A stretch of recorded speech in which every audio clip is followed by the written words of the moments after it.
नमस्कार दोस्तों। आप आज की इस रोमांचक कहानी में आप सभी का स्वागत है। मैं एक लड़के को ट्यूशन पढ़ा रही थी जो 10वीं में 2 बार फेल हो चुका था। वह 16 साल का था। ट्यूशन के समय वह हमेशा मेरी तरफ ही देखता रहता था। एक दिन वह सीधा कमरे में आ गया और कहने लगा, मैडम, मैं आपको जितने भी पैसे चाहिए उतने दे दूंगा, लेकिन आप मुझे मेरे दिल की तसल्ली तक खुश कर दो। मैं प्रेम को छोटा समझकर उस पर हंस पड़ी। तब उसने बेड पर ही एक्स्ट्रा क्लास के खत्म होने तक पूरे जोश में मेरा नाम स्नेहा है। मैं घर पर ही ट्यूशन चलाती थी और 10वीं तक के लड़के लड़कियां मेरे पास पढ़ने आते थे। ट्यूशन से मैं महीने के 10,000 कमा रही थी, लेकिन वह भी कहीं ना कहीं घर में खर्च हो जाती थी। हजारों रुपए में भी अपना अपना खर्चा ठीक से नहीं चला पाती थी, लेकिन जो था मेरे लिए वह ठीक चल रहा था। एक दिन मेरी ट्यूशन में एक 55 साल का व्यक्ति अपने 14 साल के पोते को लेकर आया। वह व्यक्ति बड़ी महंगी गाड़ी में मेरे घर आया था और उसकी जीवन शैली भी बिल्कुल अमीर लोगों की तरह ही थी। उस व्यक्ति की यह शान देखकर मेरी आंखें चमक गईं। मैंने उनसे उनका परिचय पूछा तो वह बोले, मैं रामलाल हूँ और मैं अपने पोते को आपके पास ट्यूशन के लिए लाया हूँ। अब मेरे अंदर यह सवाल उठ रहा था कि वह व्यक्ति इतना अमीर होते हुए भी अपने पोते को मेरे घर की ट्यूशन में क्यों लाया, जबकि वह शहर में बड़े बड़े कोचिंग सेंटर में अपने पोते को पढ़ा सकता है। मैंने उनसे वही सवाल का जवाब मांगा। इस पर उन्होंने कहा, मैडम, अगर आप मेरे पोते को 14 साल का समझ रही हैं तो सुनिए। सुयश 14 साल का नहीं बल्कि 18 साल का है। उसकी 10वीं पास करने की उम्र तो कब की निकल चुकी है। यह 2 बार 10वीं में फेल हो चुकी है। शहर के बड़े बड़े कोचिंग केंद्र से पढ़ाया गया, लेकिन कुछ फायदा नहीं हुआ। एक छात्रा से आपका नाम सुना था। कभी कभी तो जो बड़े लोग नहीं कर सकते वह एक साधारण व्यक्ति कर देता है। अब मैं आपके पास बहुत उम्मीद लेकर आया हूँ। मुझे यकीन है कि आपके यहाँ पढ़ाने से मेरा पोता इस बार जरूर 10वीं पास करेगा। रामलाल की बातों में मुझे सच्चाई नजर आई और मैंने उनके पोते का एडमिशन कर लिया। उसी दिन से ही वह मेरे पास पढ़ने लगा था। मैं बाकी छात्रों से महीने के 1500 लिया करती थी, लेकिन रामलाल से मैंने उनके पोते की ट्यूशन की फीस 4000 बताई थी। उसी दिन से उन्होंने उसे मेरे पास ट्यूशन के लिए छोड़ दिया। उनके लिए तो 4000 मामूली रकम थी, क्योंकि बाकी माता पिता की तरह उन्होंने पैसे देने में कोई झंझट नहीं की। पहले ही दिन उन्होंने मुझे मेरे पूरे महीने की फीस दे दी थी। पहले ही दिन जब मैंने अमन को पढ़ाना शुरू किया तो वह पढ़ाई में बहुत कमज़ोर दिख रहा था। उसका ध्यान पढ़ाई छोड़कर कहीं और था। 2 दिन तक यही चलता रहा। तीसरे दिन रामलाल अपने पोते की पढ़ाई के बारे में पूछने के लिए ट्यूशन में आ गए। मैंने उनसे कहा, आपका पोता पढ़ाई में बहुत कमज़ोर है। मुझे उस पर अतिरिक्त मेहनत करनी पड़ी और उसके लिए फीस भी ज़्यादा लगेगी। 3000 में काम नहीं चलेगा। आपके पोते पर ज़्यादा ध्यान देना पड़ेगा। इसके लिए आपको महीने के 10,000 देने होंगे। रामलाल ने कहा, 15,000 की जगह मैं तुम्हें 30,000 दूंगा, लेकिन इस साल मेरा पोता 10वीं पास होना चाहिए। अब मैं अतिरिक्त पैसे ले रही थी, इसलिए मैंने अतिरिक्त क्लास के लिए भी यहाँ कर दिया। दोपहर 1 से 3 तक बाकी सारे छात्र ट्यूशन खत्म करके अपने अपने घर चले जाते थे, लेकिन अमन 3 बजे के बाद भी शाम के 5 बजे तक अकेला ट्यूशन में रुकता था।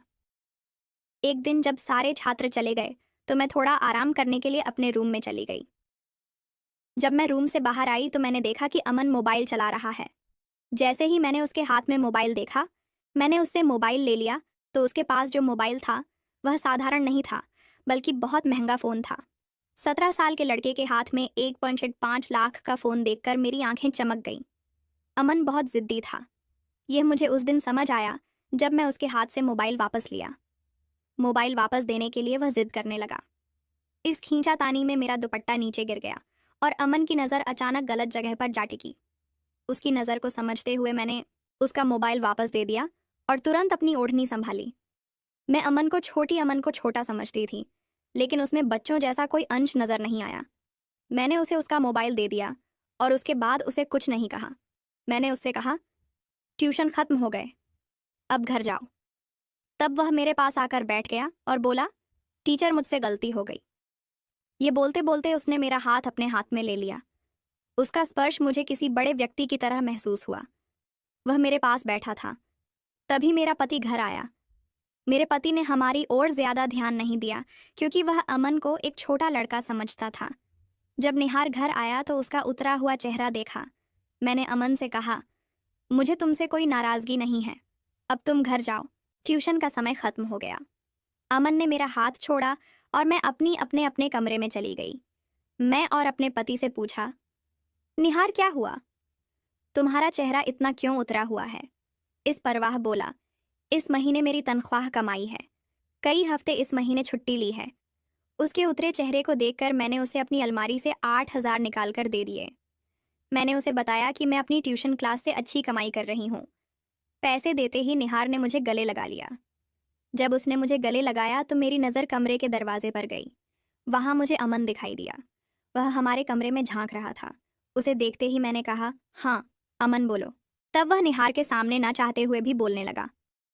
अमन ने कहा, टीचर मुझे मैथ का एक सवाल समझ में नहीं आ रहा था, इसलिए मैं रुक गया था।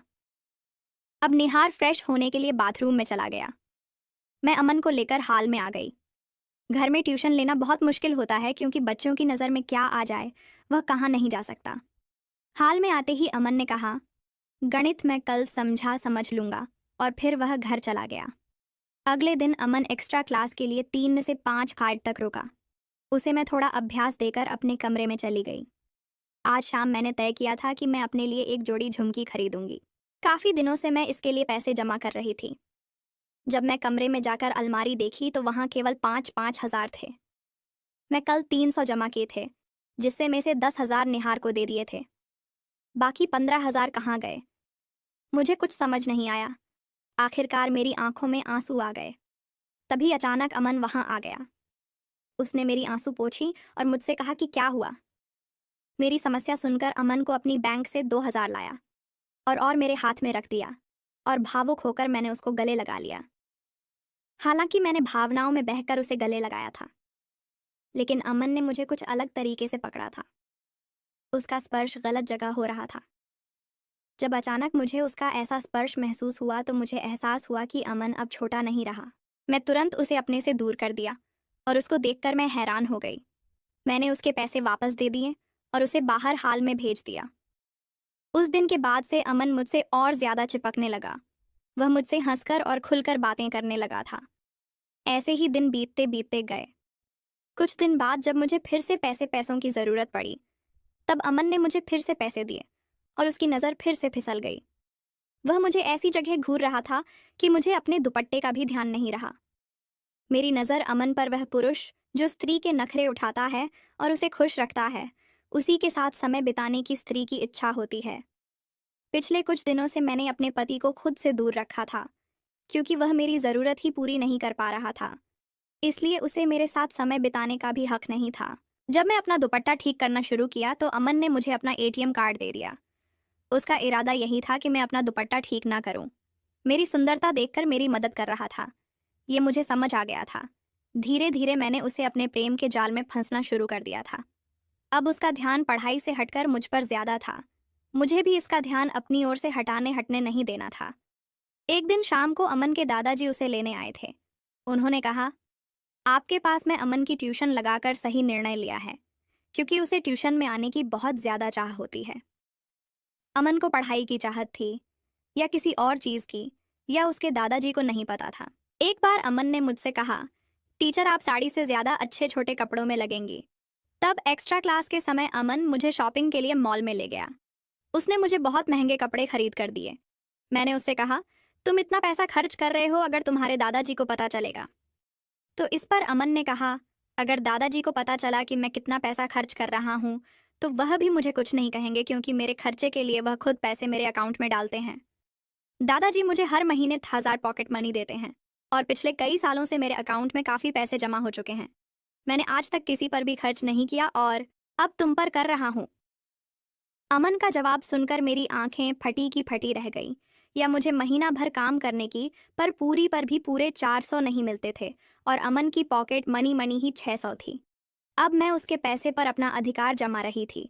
इस पर से अमन मेरी इच्छा पूरी कर रहा था।